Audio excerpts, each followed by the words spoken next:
Hi, and welcome to this episode of John's Model Kit Review. In today's fun model making technique video, we'll be talking about how to achieve the best results while applying decals to your scale model. The model kit I'm using to demonstrate this is Airfix's 1/48 scale Spitfire Mark 14. I have previously reviewed this kit, and I've also done a series of how-to videos using this kit as an example. Since I wanted to model the all-silver marking option that's included in this kit, I have applied a base coat of Tester's spray enamel to the kit. After applying the color coat, I've also applied an acrylic panel line wash to the kit, and I have further enhanced the surface detailing on the kit with pastel weathering. And all of the weathering done so far has been done directly on the color coat. I've also done a how-to video on airbrushing a gloss coat with floor polish, and this is the acrylic floor polish, and that was a previous step in this modeling project. Prior to decaling a model, I highly recommend giving it the gloss coat. That will allow the decals to settle nicely, and it will avoid silvering of the decals. And silvering is where you get air pockets underneath the decals, and especially in the clear parts, and they show up as silver patches once they're dried.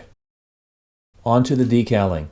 As you can see here, we have some of the tools of the trade. I use a pair of scissors to cut the decals out. The second thing you'll notice here is a ceramic bowl for the water. I use warm water for the decals. That usually works pretty well. I like to use the ceramic bowls because they are more chemical resistant than plastic bowls. You can also see the paintbrush here. This is very handy in placing the decals and removing them from the decal backing. I use a toothpick as well for fine adjustments, and I have Q-tips there to wipe away any excess water after placing the decals or any excess setting solution. The setting solution I typically use is the Micro Set and Micro Sol. This is a two-stage product, and I brush on a little bit of the Micro Set in the area where the decal will be applied, and then I put it in place and I let it dry, and then once it's dry I go back over it and paint on some of the Micro Sol, and that helps to soften the decals and help them to settle into the panel lines. I use nitrile gloves in this process because I'm going to be working with some chemicals and because I don't want to leave fingerprints or oils from my hands on the model kit during this process. I usually cut maybe 2 or 3 decals out and get them into the water. I don't put massive amounts of decals into the water at any one time. The next items we'll look at here are the decals themselves and the decal marking guide. On this Airfix kit, the decals are of excellent quality, and the marking guide is very clear and very nicely printed as well. I usually work on one surface of the model at a time or one section of the marking guide at a time and put the decals on and let those dry and then move to the next section.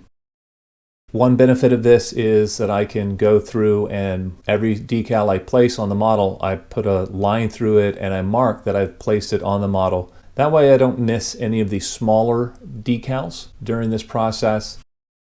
You can see in this photo the decals are on, but they haven't fully settled into the panel lines yet. And we're going to take some more steps here to help them to kind of sink down and conform to whatever surfaces and details are underneath these decals. Typically, decals with multiple colors are thicker than the single color decals, and they require more work to get them to settle fully into place and into panel lines and into rivet detail.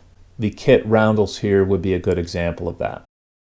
Again, once all the decals are in place and dry, I go back with my Micro Sol, and with the paintbrush I apply that to the surface of the decal and all the edges of the decal, and you can see the decal is settling into the panel lines here.